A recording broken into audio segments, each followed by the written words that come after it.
Hello friends, welcome back to my YouTube channel. आज class 11 है जिसमें हम लोग वाकाटक राजवंश के बारे में पढ़ने वाले हैं। पिछले क्लास में हम लोगों ने गुप्त साम्राज्य के बारे में पढ़ा था। तो चलिए आज का क्लास स्टार्ट करते हैं।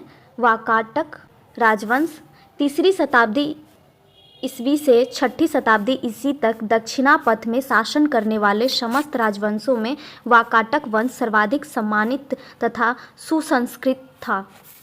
वाकाटक राजवंश के विष्णुवृद्धि गोत्र के ब्राह्मण थे तथा उनका मूल निवास स्थान वरार विदर्भ था।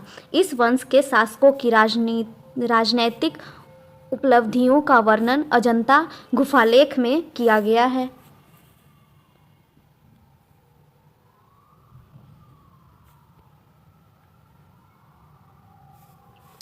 वाकाटक राजवंश की स्थापना 255 ईस्वी के लगभग विंध्य शक्ति नामक व्यक्ति ने की थी। उसके पूर्वज सातवाहनों के अधीन बड़ार विदर्भ के स्थानीय शासक थे।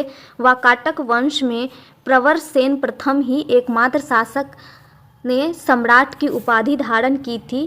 प्रवर सेन विंध्य शक्ति के पुत्र थे। प्रवर सेन का प्रवीर के नाम से भी उल्लेख मिलता है।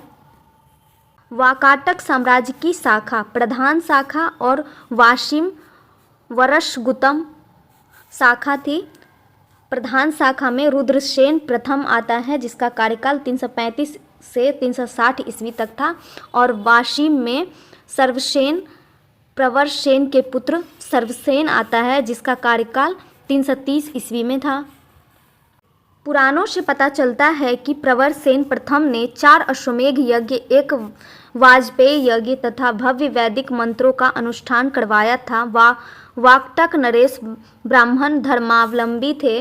वे भगवान शिव व विष्णु के उपासक थे। रुद्रसेन प्रथम को वाकाटक अभिलेखों में महाभैरव का उपासक बताया गया है। वाकाटक वंश में पृथ्वी सेन द्वितीय का काल शांति एवं समृद्धि का काल था। वाकाटक लेखों में उसे अत्यंत पवित्र तथा धर्म विजयी शासक कहा गया है, जो आचरण में युधिष्ठिर के समान था तथा वाकाटकों की प्रधान शाखा का अंतिम शासक भी था।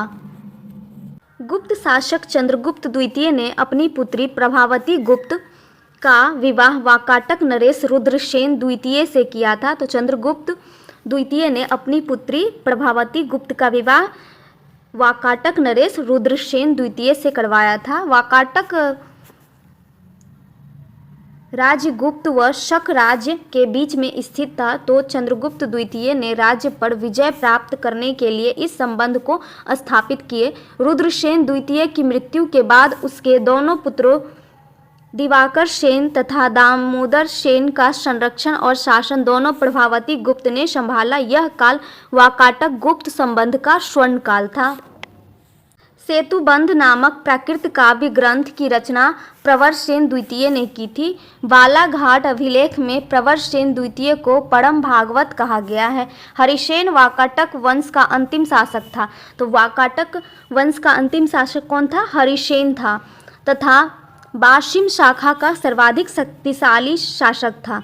तो वाकाटक वंश का सबसे सर्वाधिक शक्तिशाली शासक कौन था? तो वाशिम था। संस्कृत की विदर्भ शैली का पूर्ण विकास वाकाटक नरेशों के दरबार में हुआ था। इस वंश के शासक कला प्रेमी तथा विद्या और साहित्य के उदार संरक्षक थे। कुछ विद्वानों के अनुसार चंद्रगुप्त द्वितीय ने राजकवि कालिदास ने कुछ समय तक प्रवर सेन द्वितीय की राजसभा में निवास करता है तथा वैदर्मी शैली में अपना काव्य मेघदूत लिखा। अजंता के 16वां एवं 17वां गुहा विहार और 19वें गुहा चैत्य का निर्माण वाकाटक के शासनकाल में हुआ था। गुप्त वंश के पतन के पश्चात पुष्यभूति ने हरियाणा के अंबाला जिले के थानेश्वर में एक नवीन राजवंश की स्थापना की, जिसे पुष्यभूति वंश कहा जाता है। अब हम लोग पुष्यभूति वंश या वर्धन वंश के बारे में जानते हैं। गुप्त वंश के पतन के पश्चात पुष्यभूति ने हरियाणा के अंबाला जिले के थानेश्वर में एक नवीन राजवंश की स्थापना की, जिसे पुष्यभूति वंश कहा गया। पुष्यभूति वंश प्रभाकर वर्धन 580 से 605 ईस्वी तक था, जिसके 3 थे राज्यवर्धन, हर्षवर्धन राजश्री और राजश्री से कन्नौज शासक गृहवर्मा से विवाह हुआ था। प्रभाकर वर्धन इस वंश की स्वतंत्रता का जन्मदाता था और प्रथम प्रभावशाली शासक था। प्रभाकर वर्धन की पत्नी यशोमती थी, जिससे 2 पुत्र हुए, राज्यवर्धन और हर्षवर्धन, और एक पुत्री राजश्री पैदा हुई। राजश्री का विवाह मौखरी वंश के गृहवर्मा से हुआ था। प्रभाकर की बीमारी से आहत होकर यशोमती ने आत्मदाह कर लिया था। तो प्रभाकर की बीमारी से आहत होकर यशोमती ने आत्मदाह कर लिया था। मालवा के शासक देव ने गौड़ बंगाल शासक की शशांक की सहायता से गृहवर्मा की हत्या कर दी थी। शशांक ने राज्यवर्धन की हत्या भी कर दी। गौड़ शासक शशांक शैव धर्म का अनुयायी था। इसने बोधि वृक्ष को कटवा दिया और गंगा में फिकवा दिया। हर्षवर्धन 16 वर्ष की अवस्था में 606 ईस्वी में राजगद्दी पर बैठा। हर्ष ने अपनी राजधानी कन्नौज को बनाया था। तो हर्षवर्धन ने अपनी राजधानी किसको बनाया? तो कन्नौज को बनाया, क्योंकि हर्ष ने शशांक को पराजित कर कन्नौज पर अधिकार कर लिया था। हर्ष ने संपूर्ण उत्तर भारत को विजित कर लिया था। हर्षवर्धन ने संभवतः शशांक की मृत्यु के बाद बंगाल पर भी अधिकार कर लिया। जब दक्षिण भारत में अभियान किया, हर्ष के समय मथुरा सूती वस्त्रों के निर्माण के लिए प्रसिद्ध था। तो हर्षवर्धन के समय में मथुरा सूती वस्त्रों के निर्माण के लिए प्रसिद्ध था। चालुक्य शासक पुलकेशिन द्वितीय ने नर्मदा नदी के तट पर युद्ध हुआ, जिसमें हर्ष पराजित हुआ। यह जानकारी रवि कीर्ति ने ऐहोल अभिलेख से प्राप्त होती है। हर्ष के शासनकाल में चीनी यात्री ह्वेनसांग भारत आया था। तो हर्षवर्धन के समय में कौन भारत आया था? तो चीनी यात्री ह्वेनसांग भारत आया था। ये क्वेश्चन पूछा जाता है, इसको याद करें। हर्षवर्धन के दरबार में 643 ईस्वी व 645 ईस्वी में 2 चीनी दूत आए थे।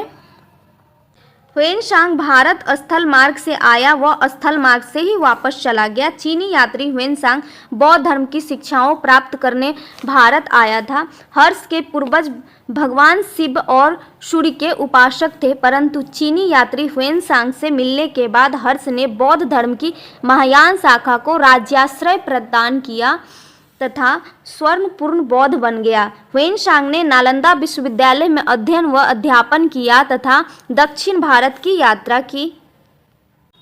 वह पुलकेशिन द्वितीय नरसिंह वर्मन प्रथम का उल्लेख भी करता है। चीनी यात्री ह्वेनसांग ने भीनमाल की यात्रा की और इसे 2 बार लूटा गया, परंतु फिर भी वह हर्ष के शासन की प्रशंसा करता है। ह्वेनसांग को शाक्य मुनि यात्रियों का राजकुमार तथा नीति का पंडित कहा जाता है। तो ह्वेनसांग को क्या कहा जाता है? शाक्य मुनि का राजकुमार कहा जाता है और नीति का पंडित कहा जाता है। चीनी यात्री ह्वेनसांग की यात्रा का वृत्तांत सी यू की कहलाता है। वी ली ने ह्वेनसांग की जीवनी लिखी थी। हर्षवर्धन भी एक विद्वान शासक था। उसने नागानंद, रत्नावती या प्रियदर्शिका नामक 3 संस्कृत नाटक ग्रंथों की रचना की। वानभट्ट हर्ष के दरबारी कवि थे। उन्होंने हर्षचरित व कादम्बरी की रचना की। वानभट्ट के गुरु भर्तु थे। हर्षवर्धन प्रति 5 वर्ष बाद प्रयाग में महामोक्ष परिषद का आयोजन करवाता था तथा 6ठी महामोक्ष परिषद में ह्वेनसांग ने हिस्सा लिया था। हर्षवर्धन ने कन्नौज में सर्वप्रथम सम्मेलन का आयोजन करवाया, जिसका अध्यक्ष ह्वेनसांग को बनाया। इसलिए हर्ष को ब्राह्मणों के विरोध का सामना करना पड़ा था। हर्ष के युद्ध एवं शांति का मंत्री अवंती था। हर्षवर्धन का महासेनापति कौन था? तो सिंहनाद था। हर्ष के समय भूमि कर कृषि उत्पादन का 6ठा भाग वसूला जाता था। 691 ईस्वी में हर्षवर्धन ने मगध राज की उपाधि धारण की थी। तो हर्षवर्धन ने मगध राज की भी उपाधि धारण की थी। हर्षकालीन ताम्रपत्रों में केवल 3 करों का उल्लेख मिलता है, भाग, बलि और हिरण्य का मिलता है। हर्षचरित में सिंचाई के साधन के रूप में तुला यंत्र, जल यंत्र का वर्णन मिलता है। सेना का सर्वोच्च अध्यक्ष महाबलाधिकृत था। हर्षवर्धन के समय महत्वपूर्ण अधिकारी, उपरिक भुक्ति का प्रशासक, अमात्य, मंत्री परिषद के मंत्री, सिंहनाद मुख्य सेनापति, बलाधिकृत पैदल सेना का अधिकारी, स्कंदगुप्त राजसेना का मुख्य अधिकारी, कुंतल अश्वसेना का प्रधान अधिकारी था। अवंती शांति एवं युद्ध का मंत्री था। दंडपासिक पुलिस अधिकारी था। बृहदेश्वर अश्वसेना का मुख्य अधिकारी था। तो चलिए आज के क्लास में इतना ही। मिलते हैं अगले क्लास में, जिसमें हम लोग दक्षिण भारत के प्रमुख राजवंश के बारे में पढ़ेंगे, पल्लव राजवंश के बारे में पढ़ेंगे। तो वीडियो अच्छा लगा हो तो वीडियो को लाइक करें, चैनल को सब्सक्राइब करें और बेल आइकन दबाना न भूलें। Thank you.